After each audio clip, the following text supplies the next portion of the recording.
اس time Pakistan کا سب سے بڑا ٹاپک یہ ہے کہ 5 ہائی کورٹ کے بڑے بڑے جج انصاف کے لیے سپریم کورٹ کے پاس گئے ہیں۔ سارا دن ہم لوگ اسی پہ لگے ہوئے ہیں، یار کتنے اچھے لوگ ہیں، یار کتنے اچھے جج ہیں، یار کھڑے ہو گئے، عدلیہ زندہ ہو گئی۔ بے وقوف بناتے ہیں یہ سب آپ کو، بہت بڑے حرامی ہیں یہ کسی کے کہنے پہ کھڑے ہوئے ہیں۔ دوسری طرف آپ نے نظر رکھنی ہے گریٹ اسرائیل کو قبول کرنے پہ۔ اس قسم کے بڑے بڑے مسائل یہ کھڑے کریں گے آپ کے لیے، ایسی ایسی حیرت انگیز چیزیں ہوں گی ان چند ماہ میں جو آ رہے ہیں کہ آپ حیران ہو جاؤ گے، آپ کا دماغ ادھر لگ جائے گا۔ آپ کچھ ایسی باتیں ہوگی جو آپ کی خواہش ہوگی وہ پوری کرا دی جائیں گی، یعنی وہ چھوٹی چھوٹی خواہشات۔ جب انسان کنگلا ہوتا ہے نا، اس کی جیب میں پیسہ نہیں ہوتا نا، تو ایک جلیبی پہ بھی بہت خوش ہو جاتا ہے، اور جب اس کے بعد پیسہ ہوتا ہے نا تو وہ کہتا ہے مٹھائی میں برانڈڈ شاپ سے لے کے آؤں گا۔ آپ کی برانڈڈ شاپیں بند ہو گئی ہیں، ہم ایک غریب ترین لوگ ہو گئے ہیں، ہمارا مہینے کا خرچہ چلانا مشکل ہے، آٹا پورا ہونا مشکل ہے 30 دن کا۔ ایسے مجبور حالات پیدا کر کے، ہمیں تباہ کر کے، اب چپکے سے گریٹ اسرائیل پہ سائن ہوں گے، جو جب یہ کعبے کی حفاظت کا معاہدہ ہوا ہے نا، اس میں 1000 چیزیں ہیں، سامنے کیوں نہیں آ رہی ہمارے؟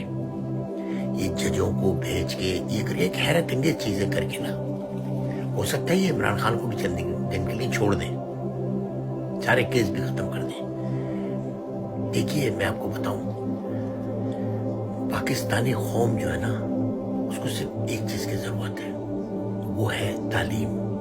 جب تک آپ کے پاس تعلیم نہیں ہوگی نا، آپ کچھ نہیں کر سکتے، آپ ان کی چکر بازیاں نہیں سمجھ سکتے۔ آپ کو پتا ہے بلوچستان الگ ہو چکا ہے، یہ آپ کو بیوقوف بنا رہا ہے، جس طرح بنگلہ دیش کے لیے کئی مہینے تک آپ کو بیوقوف بناتے رہے۔ جنگ ہارنے کے بعد آپ کے 90,000 95,000 فوجی جو اندرا گاندھی نے پکڑ لیے تھے نا، ان کا بھی کئی دنوں تک بتایا بھی نہیں تھا انہوں نے، اور یہ جو بیٹھ کے پتلونے اتار کے سائن کیے تھے نا، وہ بھی بتایا نہیں تھا انہوں نے، کیونکہ اس وقت بھی فوجی بیٹھا ہوا تھا، آج بھی فوجی بیٹھا ہوا ہے۔ یہ غدار وطن ہے، یہ نواز شریف اور یہ زرداری اور یہ سب، یہ فوج کے، یہ بس ان کے پاس وردی نہیں ہے، یہ ان کی چوریوں میں ساتھی ہیں۔ ہم کب یہ بات سمجھیں گے؟ ہم کب نکلیں گے؟ عمران خان ہی نہیں، کوئی بھی آدمی جو اس ملک کے لیے کچھ کر سکتا ہو، ہم اس کو کب لے کے آئیں گے؟ ہم نے ڈاکٹر عبدالقدیر کو اپنے ہاتھوں سے قتل کر دیا، وہ روتے رہے، انٹرویو میں چیختے رہے کہ مجھے قید کیا ہوا ہے۔